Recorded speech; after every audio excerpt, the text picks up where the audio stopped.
দর্শক, এই মুহূর্তে ফরেন সার্ভিস একাডেমিতে আছেন আমাদের বিশেষ প্রতিনিধি এস.এম. ফয়েজ। আমরা সরাসরি কথা বলবো তার সাথে। ফয়েজ, প্রধান উপদেষ্টার মতবিনিময় সভা চলছে, আমরা জানি। সভায় কারা কারা যোগ দিয়েছেন এবং এই মুহূর্তে সভা সম্পর্কে আপনার কাছে কি তথ্য রয়েছে আমাদেরকে জানাবেন। আপনি ঠিকই বলেছেন, বিকাল 4টায় ফরেন সার্ভিস একাডেমিতে প্রধান উপদেষ্টা ডক্টর মোহাম্মদ ইউনূসের নেতৃত্বে ইউনূসের সাথে বৈঠক করার জন্য বিকাল 4টায় বিভিন্ন ধর্মীয় সংগঠনের নেতারা এসেছেন। তারা ভিতরে প্রবেশ করেছেন। বিকাল 4টা থেকে এখন 6টা বাজে 2 ঘন্টা তাদের বৈঠক এখনও চলছে। ভারতের যে গণমাধ্যম বাংলাদেশকে নিয়ে মিথ্যা গুজব যে রটাচ্ছে, সেগুলো নিয়ে কথা হচ্ছে। ডক্টর মোহাম্মদ ইউনূস তিনি যখন প্রথমেই তাদের সাথে বৈঠক করেছেন, তিনি প্রথমেই বলেছেন মানুষের মধ্যে, দেশের মধ্যে বিভিন্ন জায়গায় মতপার্থক্য থাকতে পারে, কিন্তু দেশের স্বার্থে, রাষ্ট্রের স্বার্থে সবাই হচ্ছে এক এবং ঐক্যবদ্ধ। বিশেষ করে পতিত আওয়ামী লীগ সরকারের পতনের পর দেশ থেকে যখন শেখ হাসিনা পালিয়ে গিয়েছেন ছাত্র জনতার আন্দোলনের তুপের মুখে, তারপর থেকেই ভারতের যে গণমাধ্যম একের পর এক মিথ্যাচার করছেন। ধর্মীয় বিষয়ে একের পর এক মিথ্যাচার করে যাচ্ছেন। এই মিথ্যাচারের জবাব কিভাবে দেওয়া যায়, কিভাবে এটাকে প্রতিহত করা যায়, শুধুমাত্র টেলিভিশন নয়, তাদের যে গণমাধ্যমগুলো আছে সেই গণমাধ্যমগুলো যে সাংবাদিকতার যে ইথিক্স, ন্যূনতম যে ইথিক্স, সেটি তারা মানছেন না। তারা একেবারে একটি স্টিল ছবি দিয়ে, কোথার একটি ভিডিও দিয়ে তারা নিজেদের মতো করে মন গড়া বক্তব্য দিচ্ছেন। এই বিষয়গুলো উঠে আসছে, যা সামাজিক যোগাযোগ মাধ্যমে ভাইরাল হচ্ছে।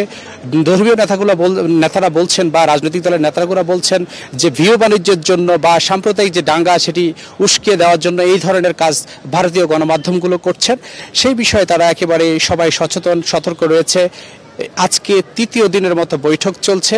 এই বৈঠকে ধর্মীয় নেতারা অংশ নিয়েছেন। ধর্মীয় নেতা ছাড়াও বিভিন্ন যে উপাসক আছে তাদের আছেন, বিশেষ করে হিন্দু ধর্মালয়ের লোক আছেন, খ্রিস্টান, বৌদ্ধ, মুসলিম সব ধর্মের লোক এখানে বৈঠক করছেন। তারা বলছেন দেশের স্বার্থে, জনগণের স্বার্থে, রাষ্ট্রের স্বার্থে সবাই এক, ঐক্যবদ্ধ।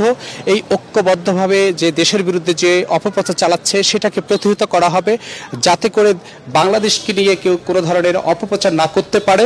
এই জন্য আজকে বৈঠক চলছে। এর আগে বিএনপির সাথে বৈঠক হয়েছিল। বিএনপির শীর্ষদলীয় নেতারা বলছেন দেশের স্বার্থে, জনগণের স্বার্থে সবাই এক। কোনো রাজনৈতিক দল বা কোনো নেতৃত্ব চান না যে বাংলাদেশ নিয়ে কেউ অপপ্রচার করুক। যেই অপপ্রচার করবে সেই অপপ্রচারের একেবারে উত্তম জবাব দেওয়া হবে। সেই জবাবটি কিভাবে দেওয়া হবে সেটি তারা প্রধান উপদেষ্টার সাথে শেয়ার করছেন।